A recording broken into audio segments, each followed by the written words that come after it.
बयान आते हैं, हर रोज़ आते हैं बयान तो। और ये सिलसिला तो चलता ही रहेगा। अब तो ऐसा लग रहा है कि आते रहेंगे बयान, आगे भी जहरीले बयानबाजी। लेकिन बयानों में फ़र्क है, जो भाषण होते हैं उनमें फ़र्क होता है। नेता अगर कोई बयान दे कि भाई ये बीजेपी का नेता है, ये बयान ऐसा दिया इसने, ये गलत बयान था। ये सपा का नेता है, इसने ये बयान दिया, ये गलत बयान था। ये मजलिस का नेता है, इसने ये बयान दिया, ये गलत, तो उनमें छटनी होती है। बसपा का नेता है, ये जितनी भी पॉलिटिकल पार्टियां हैं। लेकिन अगर ये जहरीले बयान भी दें तो जनता समझती है, सबको समझ आता है कि ये वोट बटोरने के चक्कर में है ना, जहरीली बयानबाजी कर रहे हैं। अगर कोई नेता दे तो आए दिन वैसे आता ही रहता है कुछ ना कुछ, किसी ना किसी का सुनते रहते हैं। अब उसने ये कह दिया, उसने ये कह दिया। साधु संत भी पीछे नहीं, जो पाखंडी साधु संत है वो भी पीछे नहीं। मक्कार वो भी जो सही हैं वो तो अलग ही हैं, उनकी तो कोई गिनती नहीं होती जो सही हैं बेचारे। लेकिन जो हाईलाइट हो रहे हैं, जिन्हें बोलने तक की सहूलत नहीं है, स्टूडियो तक में पिट रहे हैं वो जनता के सामने, जनता उन्हें पीट रही है, वो जनता को पीट रहे हैं इस तरह से। अब तो इस तरह से मामला हो गया ना। लेकिन वो सब चीज़ समझ में आती है कि हाँ, वोट बटोरने के चक्कर में ये लोग जो है अपना नाम कर रहे हैं, इस तरह के बयानबाजी कर रहे हैं, है ना।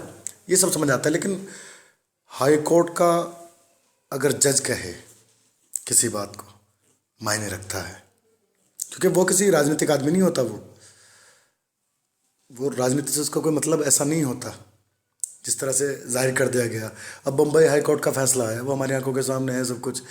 तो उसमें एक बयान आया, जो चीफ जस्टिस ऑफ इंडिया हैं, उन्होंने बयान दिया, मैं हिंदू हूँ और मैं किसी से नहीं डरता। मैं हिंदू हूँ और मैं किसी से नहीं डरता। भला जज साहब को डरने की ज़रूरत क्या है? क्या ज़रूरत आन पड़ी डरने की? कोई ज़रूरत ही नहीं है। कहाँ से आगे डरने की ज़रूरत? जी। लेकिन उसमें एक अल्फाज अलग से भी हो गया। मैं, एक तो ये बात हो ही गई, मैं हिंदू हूँ और मैं किसी से नहीं डरता। पहली बात तो ये आपसे कोई धर्म नहीं पूछ रहा था, है ना। ये जो है ना, ये बात कोई अनपढ़ आदमी नहीं कह रहा, कोई निचली अदालत का जज नहीं कह रहा। चीफ जस्टिस ऑफ इंडिया इस बात को कहे। भूल गए कि न्यायाधीश की कुर्सी पर बैठकर उनकी पहचान सिर्फ न्यायाधीश की है, न्याय करने की है। किसी धर्म विशेष के प्रतिनिधि तो आप हैं नहीं, जो आपकी पहचान किसी धर्म विशेष के प्रतिनिधि के तौर पे वो की जाएगी, ऐसा नहीं है ना। आप एक न्यायाधीश हैं, तो एक न्यायाधीश की पहचान आपकी होगी। बम्बई हाई कोर्ट का फैसला देख लो अब, जिसमें जज साहब ने मोहसिन शेख के 70 को जमानत दे दी। खैर, जमानत देना एक अलग बात है, जमानत दे दी वो एक अलग मसला है। जमानत तो खैर कोई बात ही नहीं है, जमानत लेना मुलजिम का अधिकार है, जमानत ले सकता है।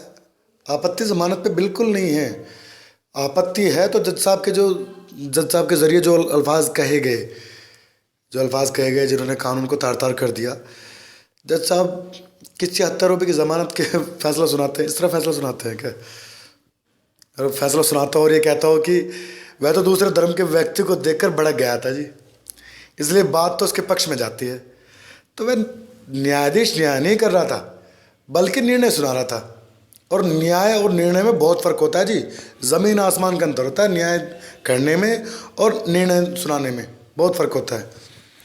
जज साहबान, अब ये बताएं, अगर ज़मानत देनी थी तो दे देते, मगर ज़मानत के साथ साथ जो आपने जो अगली हत्या करने का, दंगा करने का, बलात्कार करने का, चोरी करने का जो लाइसेंस दिया है, क्या वह संवैधानिक है? क्या संवैधानिक नहीं है वो? अब आप खुद सोचो। फॉर एग्ज़ाम्पल, कल अगर एक बलात्कारी आपके नहीं जज साहब के सामने आ जाए और आके कहे कि वो मेरी वासना जाग गई थी जज साहब, इसलिए बलात्कार कर दिया, तो जज साहब का फैसला क्या क्या सुनाएंगे जज साहब? कि हाँ भाई, अरे वही तुम्हारी वासना जाग गई थी, इसलिए ये बात तो तुम्हारे पक्ष में जाती है। तुम्हारी वासना जाग गई, तुम्हें बलात्कार कर दिया, कोई बात नहीं। क्या ये फैसला सुनाएंगे जज साहब? कोई चोर आके कहे जी पैसे की बहुत ज़रूरत थी जज साहब, इसलिए उसने चोरी कर ली, अदालत का फैसला क्या होगा?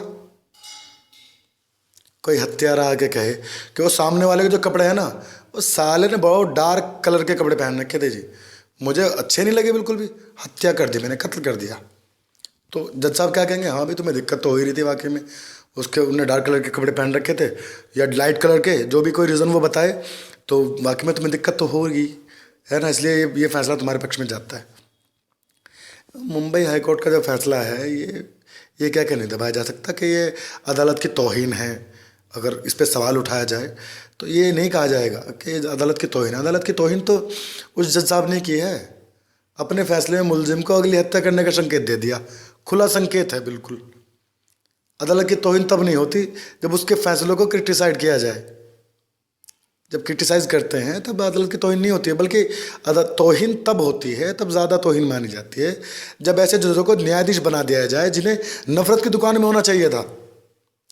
ये न्यायाधीश की कुर्सी बैठने वाली थोड़ी है, इस लायक कहाँ हैं बेचारे। ऐसे लोग जो न्याय की देवी की आंखों पर पड़ी बंदी पट्टी का फ़ायदा उठाकर उसका चीरण करते हैं, ये आदमी थोड़ी हैं। अब मुंबई हाई कोर्ट को देख लो, ऐसा लग रहा है कि धर्म के नाम पर उकसाने वाली सारी हत्या जायज़ हैं। बताओ, इस फैसले तो ये लग रहा है ना, जितनी भी हत्या हुई हैं वो सब जायज़ हैं। तो एक बात है, 1984 में दंगों में मारे गए जितने सिख समुदाय के लोग थे, क्या उन सबकी हत्याएं जायज़ थी? सन 2002 के गुजरात दंगों में किए गए सारे कत्ल जायज़ थे? मुजफ्फरनगर दंगों की मारकाट भी जायज़ ही होगी? दलितों पर आए दिन हमले जायज़ होंगे? मिनाज अंसारी की हत्या भी जायज़ ठहरानी होगी? अखलाक का मरना भी कत्ल की श्रेणी में नहीं आएगा जी, है ना? हिंगारेड्डी मेवात की घटना किसी जुर्म में नहीं आएगी? चलो खैर, जज साहब आपने उन तमाम लोगों को निर्दोष बता दिया जिन्होंने कहीं ना कहीं धर्म के आधार पे किसी निर्दोष को मौत की घाट उतारा था। जज साहब आपके किसी फैसले, आपके ऐसे ऐसे फैसले जो है ना ये, और ये ऐसी ऐसी टिप्पणियाँ, फैसले तो चलो दूर की बात, उसकी तो अलग बात है, लेकिन ये टिप्पणियाँ जो हैं इनसे ऐसा लग रहा है कि आप न्यायमूर्ति नहीं हैं बल्कि एक मौका परस्त हैं। मौका मिल गया, परस्ती दिखा दी एकदम से, जो किसी भी कसाई को धर्म के नाम पर मांस काटने की इजाज़त दे सकते हैं, खुले तौर पे मारो काटो इस तरह से। अगर ऐसे आपके फैसले आते रहे जज साहब, हम कैसे कहेंगे हम इस देश के संविधान और इसकी न्याय प्रणाली पर विश्वास करते हैं? और अगर ऐसा ही है तो लगे हाथ तो आईएसआई जैसे खूंखार संगठन हैं, उन्हें भी जज साहब हरी झंडी दे ही दो। उन्हें भी तो धर्म के नाम पे खून बहाना है, वो कौन सा कोई धार्मिक आदमी थोड़ी है, धर्म के नाम पे खून बहाना है उन्हें भी। और आपने बात, ये जो बात कही है वो एक बात थी कि मैं हिंदू हूँ और मैं किसी से नहीं डरता। आपको डरने की ज़रूरत किससे आन पड़ी थी? मोहसिन शेख के समुदाय के लोगों से? ना ना ना, बिल्कुल मैं डरना, बिल्कुल भी डरने की ज़रूरत नहीं है। अब 25-30 करोड़ हैं। पहली बात तो आप सरकारी आदमी हैं, सिक्योरिटी सभी चीज़ रहती है आपके पास में, ठीक है ना? लेकिन फिर भी डरने वाली अगर आप एक आम आदमी के तहत भी अगर आप सोचें तो 25-30 करोड़ हैं ये सारे लोग, 73 फ़िरके हैं, 73। और माशाल्लाह 73 के 73 फ़िरके ऐसे हैं जो एक फ़िरका दूसरे फ़िरके को काफिर कहता है, ठीक है जी।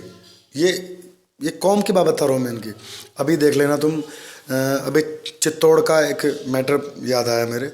आपने 16 जनवरी को बयान दिया था, ये अभी जो आपने कहा कि मैं हिंदू और मैं किसी नहीं डरता, 16 जनवरी का आपका बयान है 2017 का। और आपसे 1-2 दिन पहले का बयान वो था, चित्तौड़गढ़ की घटना थी, वो लाठीचार्ज भी हुआ वहाँ पे वो अहमद हुसैन करके एक आदमी थे, उनका इंतकाल हो गया था, 46-47 साल के थे वो, 6 बच्चों के बाप थे। उनका जब इंतकाल हुआ, दफीना करने के लिए जब लेके चले तो दफीना नहीं होने दिया वहाँ पे मुसलमानों ने ही, दूसरे मुसलमानों। क्यों? क्योंकि वो उनके मकतब फ़िक्र के नहीं थे, उनकी धारणा के नहीं थे, वो अलग से थे। तो विवाद इतना बड़ा कि 18 घंटे तक मैयत ऐसे रखी रही, उस पर विवाद चलता रहा पूरा।